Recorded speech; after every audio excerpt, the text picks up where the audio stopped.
consider myself an argumentative person, but I'm here to bust some vocal myths. Depending on who you talk to, some of these might be controversial, but let's go. All right, myth number one, probably the most common myth in the singing world. Always project your voice. I heard this so much as a teenager. Project, project, project.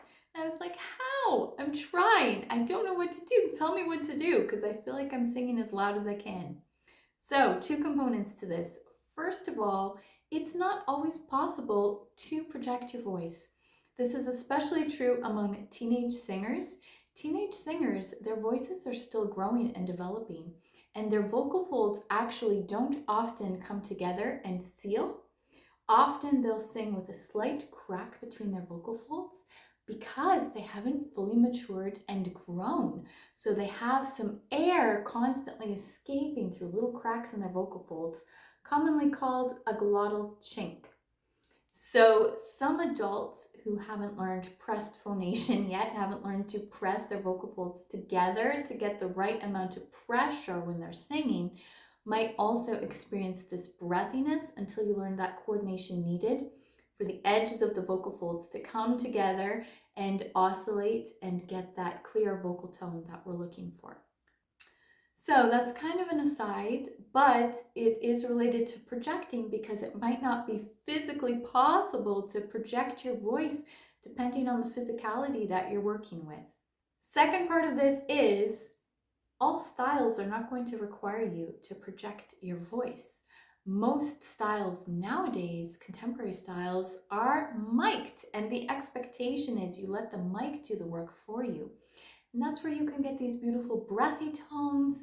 You can pull back on the dynamics. We're not always going for fortissimo singing, and we're not always singing to a concert hall of hundreds of people with natural amplification. We're going to be mic'd.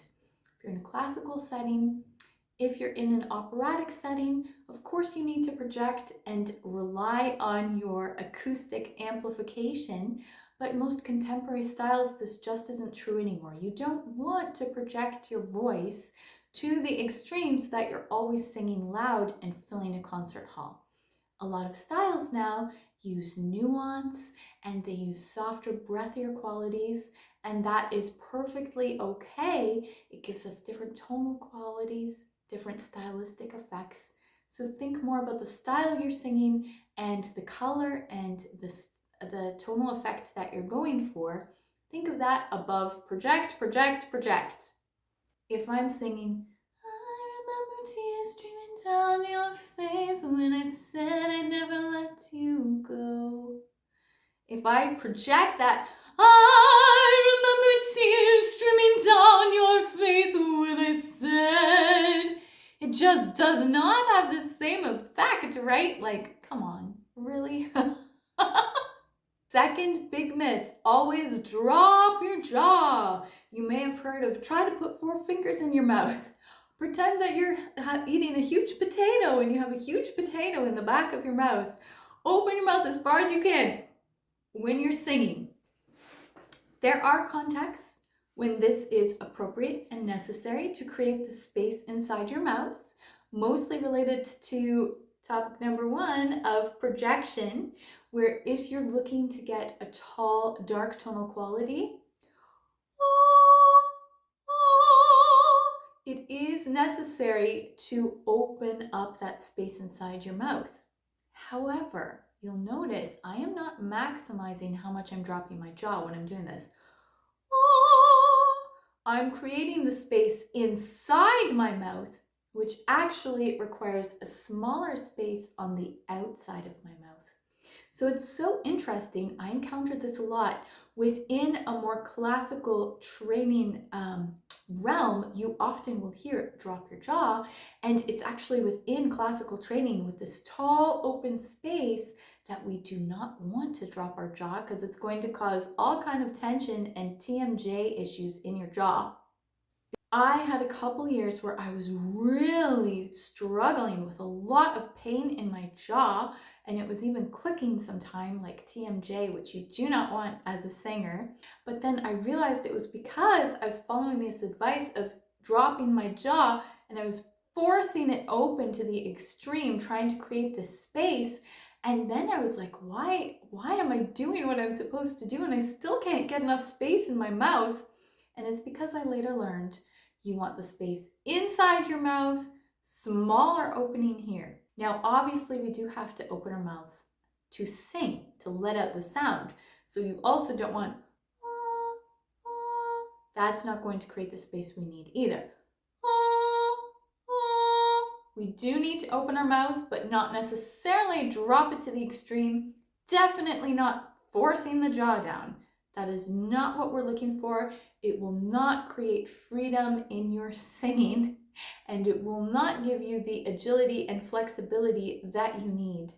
Now, this can depend on the style that you're singing. So I gave you an example, usually used in classical, of a darker tone where I need a more lifted, soft palate to get that optimal resonance.